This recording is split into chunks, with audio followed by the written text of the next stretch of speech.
শ্রী শ্রী ঠাকুর নিত্য সদা জাগ্রত। তিনি আজও ভক্তের আরতিতে তাদেরকে দর্শন দেন, কখনো সূক্ষ্ম রূপে বা কখনো সাকার রূপে। আজ সেরকমই এক প্রত্যক্ষ ঘটনার বিবরণ পড়ে শোনাব শ্রী কালীপদ মুখোপাধ্যায়ের রচনা থেকে। ভগবান শ্রীকৃষ্ণ শ্রীমদ্ ভগবদ্ গীতায় তার প্রিয় ভক্ত অর্জুনকে এই অমূল্য উপদেশ দিয়েছেন যে সকল সদ্গত চিত্ত ভক্ত সমস্ত কর্ম আমাতে সমর্পণ করে অনন্য যোগের দ্বারা আমার উপাসনা ও ধ্যান করেন, সেই সকল ভক্তকে মৃত্যুময় সংসার সাগর থেকে আমি অচিরেই উদ্ধার করি। তিনি যে আজও সূক্ষ্মরূপে বা সাকার রূপে কোনো মহাপুরুষের মাধ্যমে তার প্রিয় আর্ত ভক্তগণকে দর্শন দেন ও মৃত্যুময় সংসার থেকে উদ্ধার করেন, সম্প্রতি তার এক প্রত্যক্ষ ঘটনার কথা আমি আজ প্রকাশ করতে চাই। তা জেনে প্রকৃত ভক্তগণ চমৎকৃত ও আশ্বস্ত হবেন। আমার বরদাদা শ্রী সুবিমল মুখার্জি বেহালার নতুন পাড়ার বেচারাম চ্যাটার্জি রোড নিবাসী। বয়স 92 বৎসর। বহুদিন ধরেই বার্ধক্যজনিত রোগে ভুগে শয্যাশায়ী ছিলেন। কিছুদিন নার্সিং হোমে থেকে ডাক্তারদের পরামর্শে বাড়িতেই চিকিৎসা চলছিল। আয়া নার্স রাখা হলো। দাদার কথাবার্তা ধীরে ধীরে অস্পষ্ট হয়ে গেল। শ্বাসকষ্টে মাঝে মাঝেই কষ্ট পাচ্ছিলেন। ধীরে ধীরে কোমাতে চলে গেলেন। অক্সিজেন নেবুলাইজার দেওয়া চলল। এভাবেই বেশ কিছুদিন গেল। বাড়ির সবাই উদ্বিগ্ন। 11ই অক্টোবর 2015। গত বছর মহালয়ার আগের দিন সন্ধ্যাবেলা হঠাৎ দাদার জ্ঞান ফিরে এলো। উৎফুল্ল বিস্ময়ভরা চোখ মুখ, দুর্বল শরীর, তবু আনন্দ যেন ঝরে পড়ছে। একটু হাত নেড়ে সবাইকে ডেকে ধীরে ধীরে দুর্বল কণ্ঠে বললেন, শ্রী রাম ঠাকুর আমায় বাকশক্তি দিয়েছেন, বলেছেন কাল আসবেন। একটা থালায় গঙ্গাজল, তুলসী পাতা, বেলপাতা আমার শিয়রের দিকে রাখতে বলেছেন। বাড়ির সবাই বিস্মিত ও হতবাক। কারো কারো মনে হলো দাদা বোধহয় রোগ বিকারের ঘোরে এসব বলছেন। এ তো অবিশ্বাস্য, অসম্ভব ব্যাপার। পরদিন 12ই অক্টোবর সোমবার, মহালয়া। দাদার কথা মতোই তার শিয়রের কাছে একটা পরিষ্কার থালায় সবকিছু রাখা হলো। সারাদিন গিয়ে রাত এলো। বাড়ির সবাই সময় মতো রাতের খাওয়া সেরে শুয়ে পড়েছে। সামনের ঘরে দাদা আচ্ছন্ন হয়ে শুয়ে আছেন। তার মাথার দিকে একটা জানলা খোলা, একটা ডিম লাইট জ্বলছে। নার্স পাশে বসে রোগীর দেখাশোনা করছে। মাঝরাত, নিস্তব্ধ চারিদিক। ঘড়িতে তখন 1:15। হঠাৎ নার্স জানলার দিকে তাকিয়ে দেখে এক ভদ্রলোক ঘরের বাইরের বারান্দায় উঠে সামনের দরজার দিকে আসছেন। ফর্সা, রোগামতো চেহারা, একটা সাদা কাপড়ে তার দেহ ঢাকা। ভয়ে সে ঘেমে উঠল। এত রাতে কে এলো? হঠাৎ মুমূর্ষু দাদা চিৎকার করে উঠলেন, বাবা, বাবা! সেই চিৎকারে বাড়ির সবাই জেগে উঠল। দাদার ঘরে ছুটে এসে বড় লাইটটা জ্বালিয়ে দেখা গেল আনন্দে উত্তেজনায় দাদা তার দুর্বল শরীর নিয়ে উঠে বসার চেষ্টা করছেন। নার্স তাকে দুহাতে তুলে ধরে বসালো। দাদার চোখ মুখ দিব্য আনন্দে উদ্ভাসিত। বললেন, বাবা এসেছিলেন, শ্রী শ্রী রাম ঠাকুর। আমার শিয়রে দাঁড়িয়ে বললেন, ভোলা, মানে দাদার ডাক নাম, তোমার পুনর্জন্ম হইব। আমি দাঁড়িয়ে উঠে বাবাকে প্রণাম করলাম। তিনি আমায় আশীর্বাদ করে চলে গেলেন। সবাই নির্বাক, হতবম্ব। ঘরের মধ্যে একটা দিব্য আনন্দের বাতাবরণ রয়ে গেল। এই অলৌকিক ঘটনার সাক্ষী নার্স যমুনাদি। তার চোখে মুখেও একটি বিস্ময়ের ঘোর। বলল, আমি তাকে জানলা দিয়ে স্পষ্ট দেখেছি। সিঁড়ি দিয়ে বারান্দায় উঠে আসছেন, কিন্তু ঘরে ঢুকতে দেখিনি। ফটোতে তাকে যেমন দেখি এখন মনে হচ্ছে তিনিই সেই শ্রীরাম ঠাকুর। সারা শরীর তার ধবধবে সাদা কাপড়ে ঢাকা। প্রথমে চিনতে পারিনি। ভয়ে শরীর আমার কাঁটা দিয়ে উঠছিল। যমুনাদি অতি ভক্তিমতী, নিষ্ঠার সঙ্গে দাদার খুব সেবা যত্ন করে। বৌদি বললেন, তুমি খুবই ভাগ্যবতী মা, ঠাকুরের কৃপায় তার দর্শন পেয়েছ। যমুনাদির চোখে মুখে তখন আনন্দের উদ্ভাস।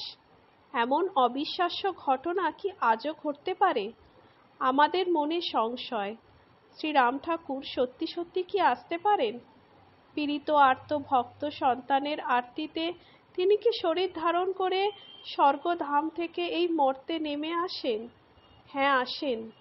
তিনি নিত্য সদা জাগ্রত। আন্তরিকভাবে ডাকলে ভগবান ভক্ত সন্তানের থেকে কি দূরে থাকতে পারেন? কালী সাধক শ্রী রামপ্রসাদ তার গভীর উপলব্ধির কথা একটা গানে প্রকাশ করেছিলেন।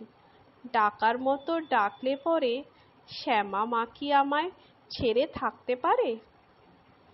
শ্রী শ্রী রাম ঠাকুর বলেছেন, ভগবান ত্রিজগতে সর্বদাই জাগরণ থাকেন, তাহার কোনো অঙ্গই ত্রিজগৎ ছাড়িয়া থাকে না। তবে ভগবান সূক্ষ্মরূপে এই বিপুল বিশ্ব ব্রহ্মাণ্ডে পরিব্যাপ্ত। আমাদের মতো সাধারণ মায়ামুক্ত বিষয়াসক্ত মানুষের বুদ্ধিতে তাকে বোধ হয় না। একমাত্র ব্রহ্মজ্ঞানী মহাপুরুষরাই তাকে জানতে পারেন। তিনি জ্ঞানীর খুব কাছে, অজ্ঞানী থেকে দূরে। ভগবান শ্রীকৃষ্ণ বলেছেন, ভগবান বাইরে নন, আমাদের হৃদয়ের ভিতরে তার অবস্থান। বৃথাই আমরা বাইরে খুঁজি তাকে। আবার আমার দাদার কথা প্রসঙ্গে ফিরে আসি। নইলে শ্রী শ্রী রাম ঠাকুরের অহেতুকী কৃপার কথা, তার দিব্য লীলার কথা অসম্পূর্ণ থেকে যাবে।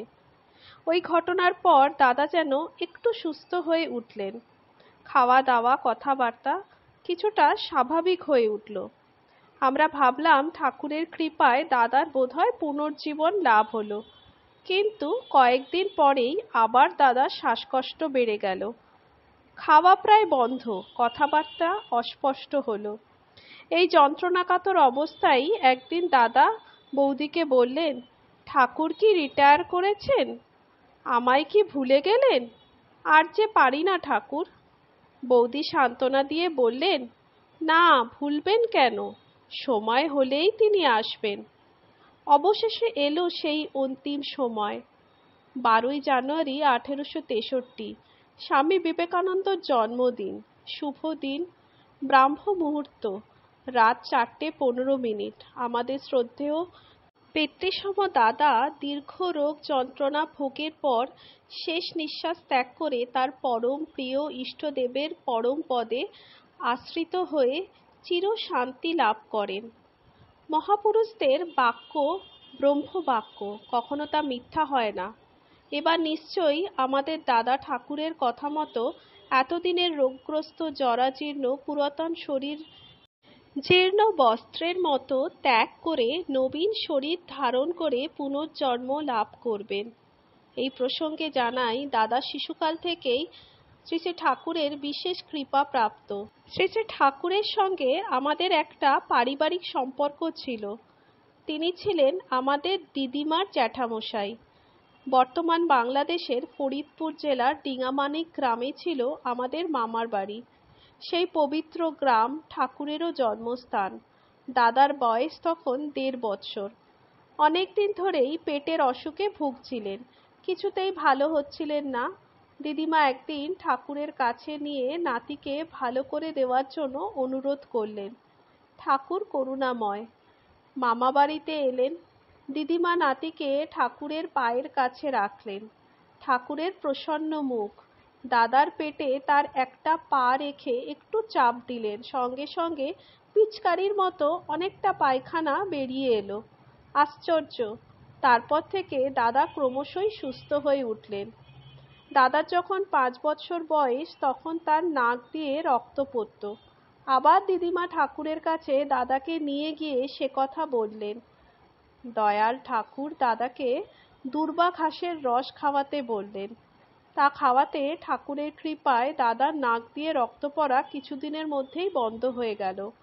দাদা আমাদের ভাগ্যবান। পরম দয়াল করুণাময় শ্রী শ্রী ঠাকুর শৈশবে যেমন দাদাকে কৃপা করেছিলেন, তেমনি তার বার্ধক্যে দীর্ঘ ৯২ বছর পরেও দাদার প্রতি সমান কৃপাদৃষ্টি ছিল। তাই তিনি তার ভক্ত পীড়িত আর্ত সন্তানকে যথাসময়ে এসে এই মৃত্যুময় সংসার সাগর থেকে উদ্ধার করে নিয়ে গেলেন। করুণাময় আমাদের ঠাকুর যে নিত্য সদা জাগ্রত। জয় রাম, জয় গোবিন্দ। শ্রী শ্রী ঠাকুরের রাতুল চরণে আমার অন্তরের শতকোটি সশ্রদ্ধ প্রণাম জ্ঞাপন করে আজকের পর্ব এখানেই শেষ করছি। ভিডিওটি যদি আপনাদের ভালো লাগে, সর্বোপরি ঠাকুরের দিব্য লীলা কাহিনী যদি আপনাদের শুনতে ভালো লেগে থাকে, অবশ্যই একটা লাইক ও সাবস্ক্রাইব করবেন। শ্রী শ্রী ঠাকুরের কৃপা আপনাদের সকলের ওপর বর্ষিত হোক। ধন্যবাদ।